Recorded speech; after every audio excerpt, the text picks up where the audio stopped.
Hey, Solar Church. Welcome to another session in the Gospel according to Matthew. We're excited to jump into Matthew 5. Last week, or 2 weeks ago, Rob helped us understand Matthew chapter 4. And we got to see how Jesus is the new Adam. He's a new Moses coming out of the wilderness. He's facing temptation like Adam and yet without sin.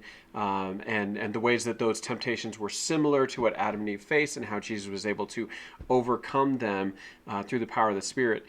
So now we're going to turn our attention to Jesus actually starting his ministry. Matthew so far has been outlining Jesus' biography, talking about his birth, his circumstances, his lineage. Now we're going to spend some time looking at Jesus' actual ministry. From chapters 5 through the end of chapter 9. And then chapters 10 and following is him preparing his disciples to continue that ministry and continue expanding the kingdom. Okay, so today we're actually going to start chapter 5, which begins the session on the Sermon on the Mount. We're going to cover a portion of it. We're actually going to, this is one of the chapters we're going to divide up into multiple sessions just to give a little bit more attention. So let's jump into Matthew chapter 5, verses 1 through 16.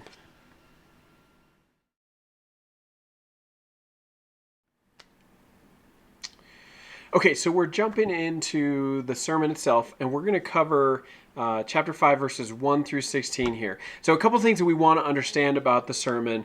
One, Matthew is getting into Jesus' ministry. He's kind of getting past his biography. He's set Jesus up as fulfilling all of these Old Testament motifs, right? He's the son of David. He's the son of Abraham. John the Baptist is the new Elijah who's coming to prepare the way for him. And now what we're going to see, we're coming out of chapter 4. He's the new Moses who's coming out of the wilderness after 40 days.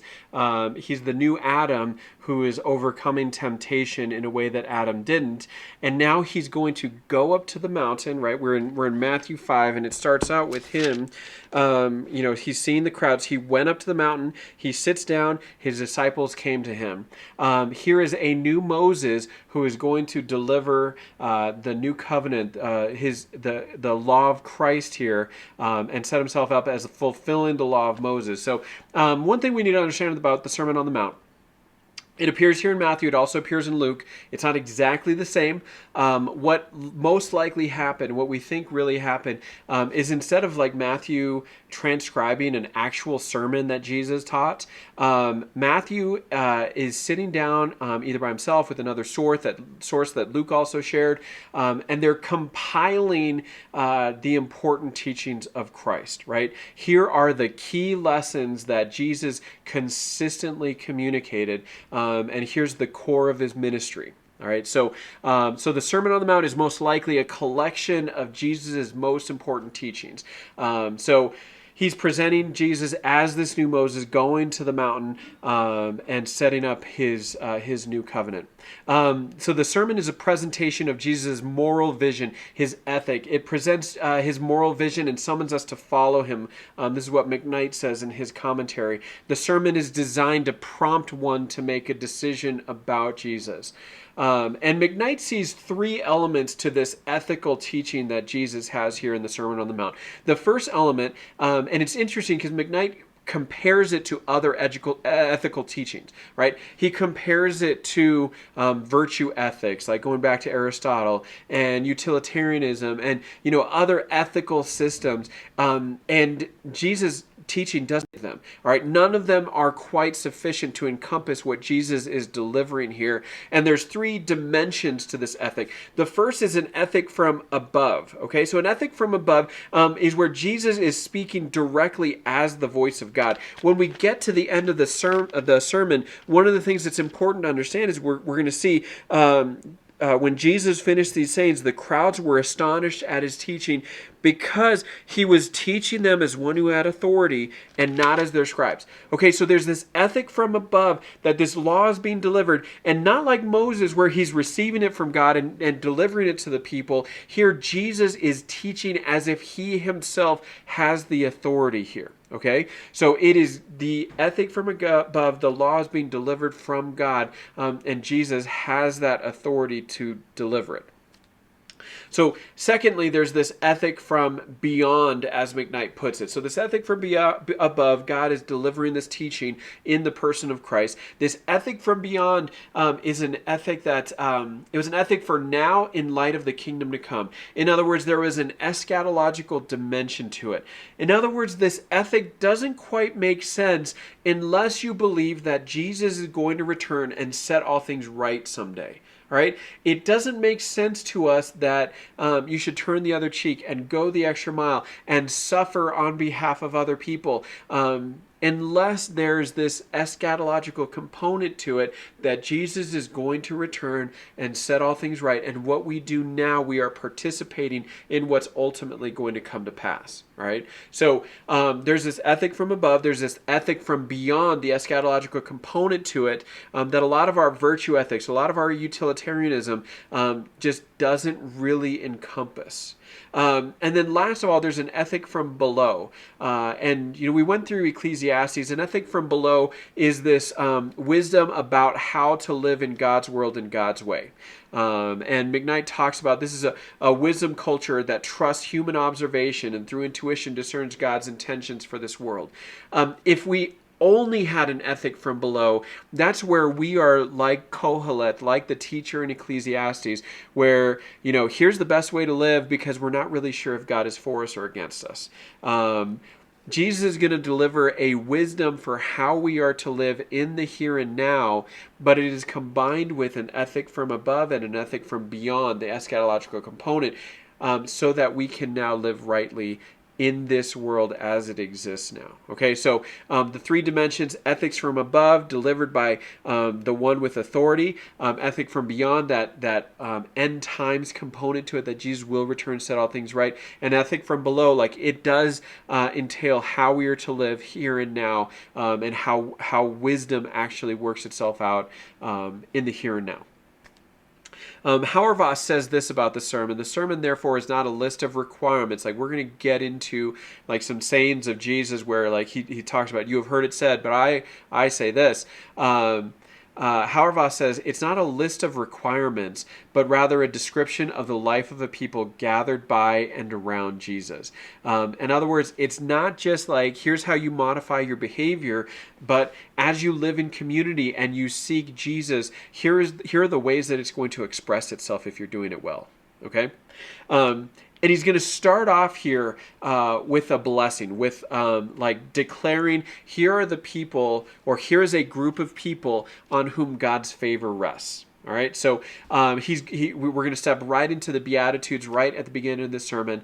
And the first thing we need to talk about is this word blessed. The word can be translated as blessed. In some cases, it's happy. The idea is God's favor is resting on these people who are blessed. All right, and it's not that like they are psychologically happy all the time.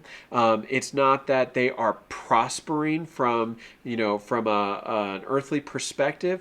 It's that God's favor is resting on them, and there's an eschatological component to it. McKnight sees a few things about this blessing, about this idea of God's favor resting on them. First of all, they're blessed by the God of Israel. In other words, they're connected to the story of Israel, and it's the God of Israel that is doing that blessing. Okay, we can't disconnect the ways that God's favor rested on his people in the Old Testament from how God's favor is resting on his people in the New Testament. Like, there's this continuous through line that it is the same God who's done this all along. So the kind of favor that God had on his people, now he's declared, here's where my favor rests. Right?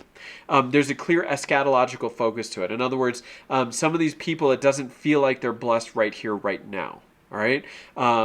But God's favor rests on them both now and then once he finally comes, that blessing will be fulfilled. Third, there's a conditionality to it. In other words, not everybody gets this blessing. Not everybody is poor in spirit or meek or hungering and thirsting for righteousness or mourning. Not everybody's getting this favor of God. Like, there's actually some conditions put on it. And Hauerwas says this: as ideals, they can become formulas for power rather than descriptions of the kind of people characteristic of the new age brought by Christ. In other words, I can look at this and say, well, I want God's favor, so I'm going to try to do all these things. That's not quite the point. The point is that as God builds his community, it's going to be constituted with these people. These people are no longer going to be left out of God's blessing. Right? They're no longer going to be the last ones in line. They're no longer going to be on the fringes, but God's people are going to be characterized by this. There's a relational disposition to it. There's a relationship between God and between others that is a part of this. And last, there's a reversal or a contrast to it. Like, these are not the people we would expect God's blessing to rest upon. When we talk about, that person is blessed by God, generally we don't include poor people, right? You don't look at a poor person necessarily and think, oh man, God's really blessed them. God's favor is resting on them. We have learned not to think that way. There's we don't think about people who are meek having God's favor resting on. They're not the people who are in leadership, out front of things. When we think about what it is to be a Christian, they might not be the people we associate with that. All right, so there's a reversal, there's a contrast to it. Here's people who are normally kind of on the fringes, and now Jesus is saying, my people will be constituted and be characterized by this. When we talk about blessing, it's God's favor resting on them. It's not just that they're happy, it's God's favor is upon them. So let's look at the actual blessings that Jesus is going to give. And McKnight sees them in three categories. The first one is humility, and really humility of the poor. The second one relates to justice, and then the third one relates to peace. Okay, so the first one, humility, especially of the poor, and we start off right at the beginning with, blessed are the poor in spirit. All right. If you look at Luke's gospel and you read this in Luke's gospel, it's just blessed are the poor. Okay, so it's very easy for us to read this and try to spiritualize it and pretend like we either over spiritualize it or maybe we under spiritualize it. Like the poor, like any poor person is just naturally blessed, or poor in spirit really means like this spiritual poverty where you're always looking for God. And the reality is it's somewhere in the middle. Like it's talking about, and these descriptions I'm going to take from, I'm going to steal from Scott McKnight in his commentary on the Sermon on the Mount. The poor in spirit, it describes an economically, physically impoverished or oppressed person who not only recognizes his need, but also trusts in God for full redemption. Like there's a spiritual component to it, but there's also an economic and physical component to it. Like the poor people are generally the ones on the fringe of society that are being left out, and God is saying, as they recognize their need for me and trust in me for their full redemption, they are now, my favor is resting on them. All right, we're moving them out from the fringes. So blessed are the poor in spirit. Theirs is the kingdom of heaven. They are going to be the ones, running things in the kingdom. And so often we feel like we are condescending to minister to poor people. And Jesus is saying, actually, theirs is the kingdom of heaven. Like they are the ones that are receiving the kingdom. And so often we are missing out on something when we think that we are somehow better. The second one, blessed are those who mourn, for they will be comforted. McKnight says, those who mourn both grieve in their experience of tragedy, injustice, and death, and reach out to others in grief and compassion when they experience injustice, sin, evil, tragedy, and death. In other words, they suffer and they love those who suffer. Right? So we talk about this eschatological component to it, and we don't think like the people who are mourning, who go through grief and accompany others as they go through grief.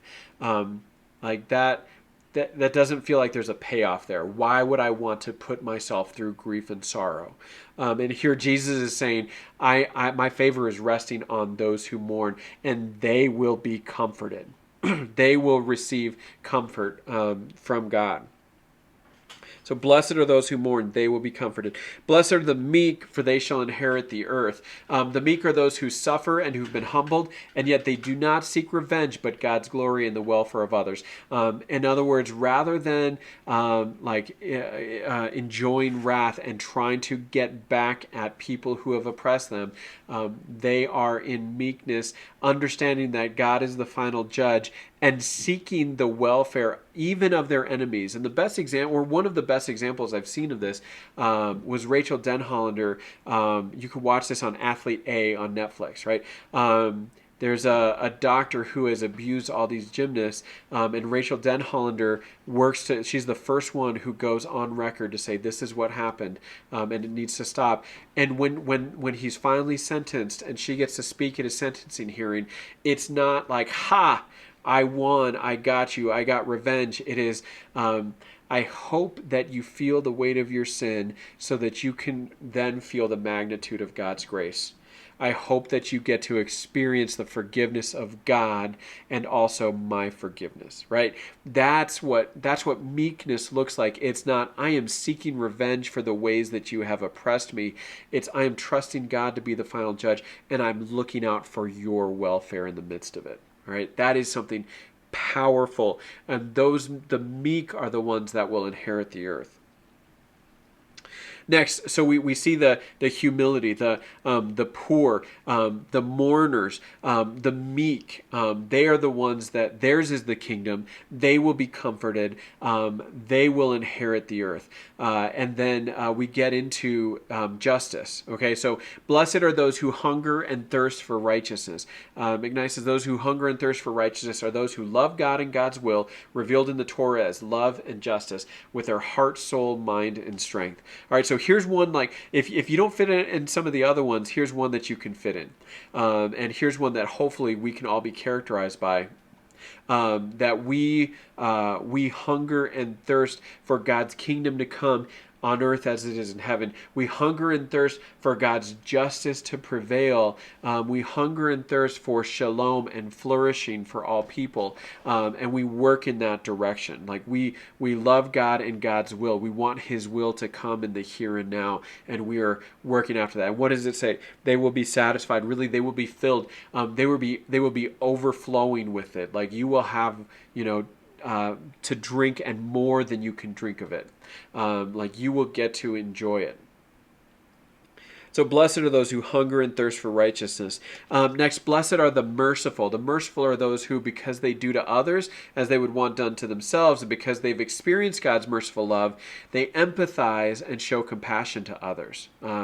So we have people who are like natural empaths, right? Hopefully we are all merciful. But there are people who just are naturally tuned in to the suffering of others, and they feel that empathy, they feel that compassion, and these are the kinds of people that we want to be led by. They will themselves also receive mercy. So often when you get into mercy type ministries, it's easy to continually give and give and give, and Jesus is here is saying, like, if you're doing it, like, you're going to receive it back. Okay, so my community is going to be characterized by this: people who are being merciful and are themselves receiving mercy. We understand the mercy that we've been given, and so then we are freely offering it. Next, blessed are the pure in heart. The pure in heart know the temptation of externalism and the social honor that comes with being pure in hands or in observance or in reputation. In other words, I'm not doing everything just to be seen. I'm not performing for my reputation. Our world is so performative anymore. It's easy to present a specific version of myself, right? I can curate, just the right pictures and experiences, and that's what I put out on social media. That's what I allow people to see. But nobody actually knows the real me. Here, Jesus is saying, blessed are the pure in heart. And what do they get? They will actually experience God. They will see God and have that experience with him. So those are the justice. They hunger and thirst for righteousness. They are demonstrating mercy, and they're doing it out of a pure heart. And then last of all, we come to peace, right? Blessed are the peacemakers, for they shall be called sons of God. The peacemaker is someone who is reconciled to God, knows God is for peace, and seeks reconciliation instead of strife and war. Like the first proclamation of Jesus' birth to those shepherds is glory to God in the highest and peace on earth, right? To those on whom God's favor rests. There is this proclamation of peace, and the peacemakers are the ones that are going out and seeking that peace, seeking God's shalom wherever they go. They're the people that naturally bring peace, that bring unity, and are seeking it on everyone's behalf. They will be called the sons of God. And then last here, blessed are the persecuted. So he breaks persecuted into a couple categories here. Blessed are those who are persecuted for righteousness' sake, for theirs is the kingdom of heaven. And blessed are you when others revile you and persecute you and utter all kinds of evil against you falsely on my account. Rejoice and be glad, for your reward is great in heaven, for so they persecuted the prophets who were before you. So the persecuted are those who seek God's will in spite of what others want, who love God so much they are faithful to God when oppressed, and who follow Jesus so unreservedly they suffer for him. And remember, there's this eschatological component. It doesn't make sense to us to suffer in the here and now. It doesn't make sense. Like I was talking to, I think I was talking to Rob about Martin Luther King Jr.'s strategy of nonviolence. Doesn't make sense from an under-the-sun perspective. It doesn't make sense from a purely worldly ethic. There's no way that that's going to work. But if you have this confidence that God will one day come and set all things right, then you can have the confidence that I am called to this, and whether it works or not, this display is going to be powerful, right? This display is going to accomplish what God desires it to accomplish. Right? So blessed are you when you're persecuted and oppressed and you follow Christ no matter what. And you are not returning evil for evil. You are allowing yourself to suffer on behalf of others and for the sake of Christ. Again, from an earthly perspective, this doesn't make sense. But if you have that eschatological component that Jesus is going to come and restore all things, that there's actually a king who is ruling and reigning, who has inaugurated his kingdom, will come and set all things right, then you can have this confidence in suffering for the sake of Christ. So we get to the end of these Beatitudes, and then before he starts to deliver his law, right? He's going to talk about fulfilling the law. He's going to talk about anger and lust and divorce and vows and retaliation, loving your enemies, like all of these things. Like you have heard it said, but I say unto you, on and on. So before he gets into that, he says this. He says, you are the salt of the earth, but if salt has lost its taste, how shall its saltiness be restored? It's no longer good for anything except to be thrown out and trampled under people's feet. You're the light of the world. A city set on a hill cannot be hidden. Nor do people light a lamp and put it under a basket, but on a stand. It gives light to all in the house. In the same way, let your light shine before others so that they may see your good works and give glory to your Father who is in heaven. In other words, as you do this, as you are characterized by these things, as you, as a community, as you are being formed by this, it's going to be this spotlight that is drawing people to our Father in heaven. Right? They're going to see these good works. They're going to see what you're characterized by, and it's going to cause them to glorify God. All right, so this is the mode of evangelism that Jesus here is telling us. Like this is what evangelism looks like. You are characterized by these things. You have this upside down kingdom to you. You're going to deal with anger in this way. You're going to deal with lust in this way. You're not going to retaliate. You're going to turn the other cheek. As you do these things, it's going to be a bright light to the world around you that is going to draw them not just to yourselves, but is actually going to draw them to God the Father. All right, so when we think about these things, so a couple questions to discuss with your MC. Number one, when we think of a Christian or a Jesus follower, what characteristics normally come to mind? If you just think about what does a Christian look like? What is a Christian characterized by?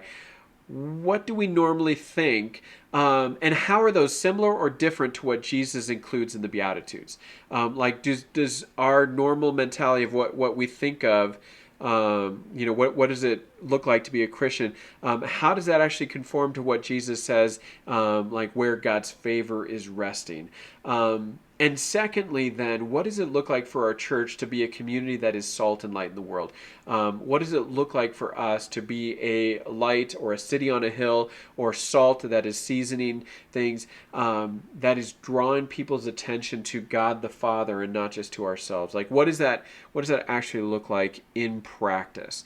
So take some time, talk about that, and we'll see you again at the park next week. We're excited. In October, we are planning to resume some semi-normal meetings at Buck Rec Center. We're working out some of the final details, and we'll have some more information about that. But we're excited to get into some more of our normal routines, and be back together on our Sunday gathering. So look for some information coming. Next week will be our last week in the park, and then we'll be at Buck Rec Center starting the first Sunday of October.